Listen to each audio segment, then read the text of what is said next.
Even though fireworks are banned in the city of Binghamton, if you are heading out and about for this 4th of July holiday weekend, you can still pick up fireworks here at the Town Square Mall.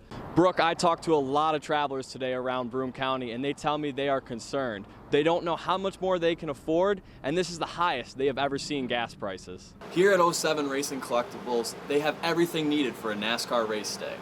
Now, whether it's a hat, a jacket, a shirt, and even a die-cast car, it's here, and it's at a cheaper price than you would find at the racetrack. As the demand for dairy prices rise each day, each one of these cows will put out 100 pounds of milk a day. With the addition of their 100-pound food mix and 30 gallons of water per day, these cows just have to keep the milk flowing. The Broome County Library is one of several cooling centers across the county that can offer you a place to escape the heat. Or if you want to cool down, the West Endicott Pool may be the place for you and your family to cool down. I am not excited for this colder weather. Dale, what are your thoughts? I'm excited for the colder weather, and with cold weather comes hockey season. Logan, what do you got for us? The town of Windsor resumed a decades-old tradition this weekend. Before we leave tonight, out in California, a plane crashed into the ocean, and it was all caught on video. Good afternoon. I'm Madison Miller. And I'm Dale Ostrander. Thanks for joining us for the Center County Report. Our top story, a new Penn State study shows how some rural Pennsylvania counties need more access to a life-saving drug. State police say 11 people working for one of the nation's leading turkey producers have been charged with animal cruelty here in Pennsylvania.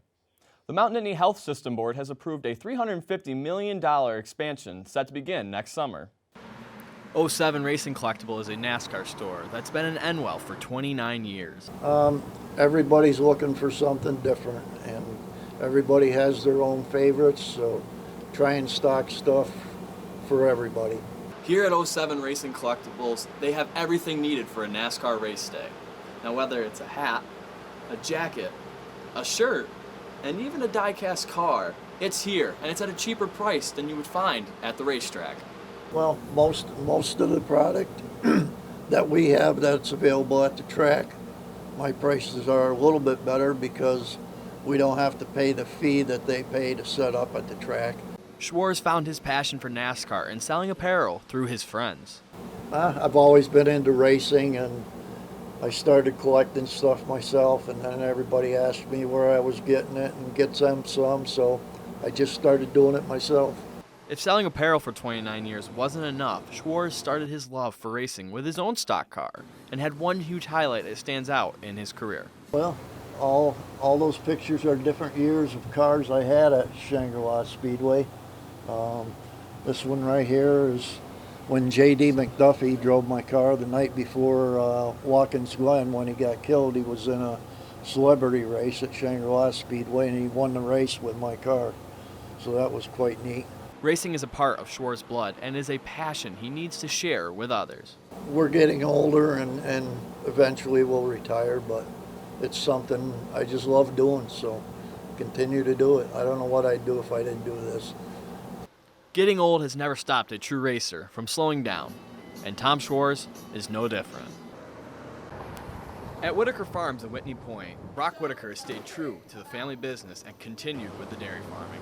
So the farm was originated by my great-grandfather in 1915, and when I was very young, it was about 100, 130 cows, and we have 800 mature cows. As the demand for dairy prices rise each day, each one of these cows will put out 100 pounds of milk a day. With the addition of their 100-pound food mix and 30 gallons of water per day, these cows just have to keep the milk flowing. Whitaker says they are receiving checks for $27.60 per 100 pounds of milk, which is a high for them. However, Whitaker struggles with the revenue coming in and going out in the same week with all the new expenses inflation has brought on.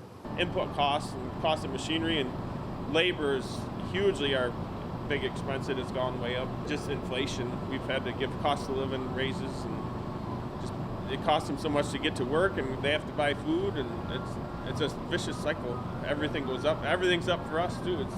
It's part of inflation. Whitaker is happy that the price of milk has risen. Without it, he claims they could have gone under from it. In Whitney Point for Fox 40, I'm Dale Ostrander. Brooke, I talked to a lot of travelers today around Broome County, and they tell me they are concerned. They don't know how much more they can afford, and this is the highest they have ever seen gas prices. Where was the most expensive? I would say around Virginia. That was kind of scary. Miami's kind of scary as well at the moment. And I know New York's just waiting for me right here, so that joy lies ahead.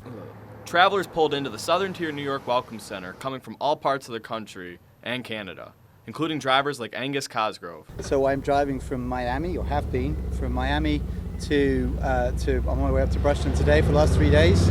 So gas prices, I've been doing this journey for about 3 or 4 times a year for the last 10 years.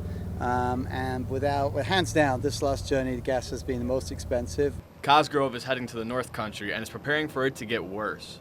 The average cost of gas in Binghamton is $4.98 according to Gas Buddy, and local residents are feeling every cent. This is lawnmower and other equipment at home. I ran out, which was a bad move on my part, and a half a tank of gas, and we're sitting at $141.36. Pretty soon you're gonna have to go to the bank to take out a loan to get gas. And for people like Benjamin Thompson, who are on a fixed income or low income, the situation is more dire. My mom and I were discussing about getting a car just the other day, but because of gas prices these days, especially people low-income families, they can't afford it. A recent survey from the U.S. Bureau of Labor Statistics showed that low-income families use about 8% of their income towards gas. The higher end uses just about 2%. In Broome County, for Fox 40, I'm Dale Ostrander.